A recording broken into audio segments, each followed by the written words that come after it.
Hi guys, I am Chef Surajit and you are watching Gourmet of Surajit Kitchen.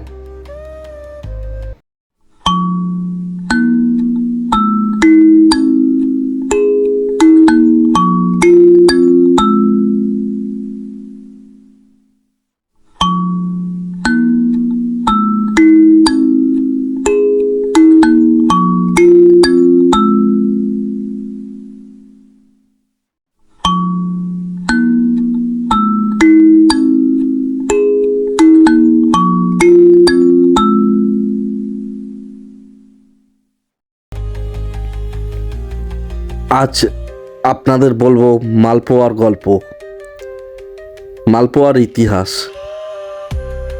শুনতে কিরকম লাগছে না? তো মালপোয়া তো আমরা খেতে খুব ভালোবাসি, কিন্তু মালপোয়ার ইতিহাসটা কি জানি?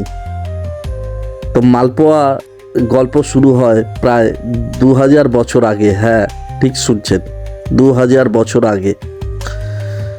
2000 বছর আগে ভারতের পূর্বাঞ্চল, বিশেষ করে বাংলা, উড়িষ্যা, বিহার ও বাংলাদেশে, উড়িষ্যার পুরীর জগন্নাথ মন্দিরে মালপোয়া বা আমালু আজও 56 ভোগের একটি প্রধান অংশ।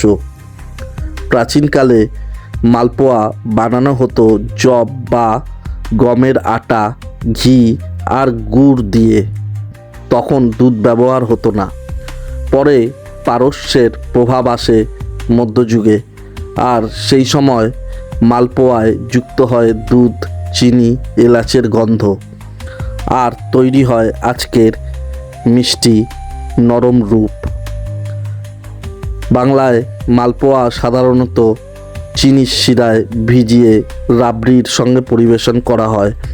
বিহারে এটি হোলি বা ছট পূজায় বিশেষভাবে তৈরি হয়।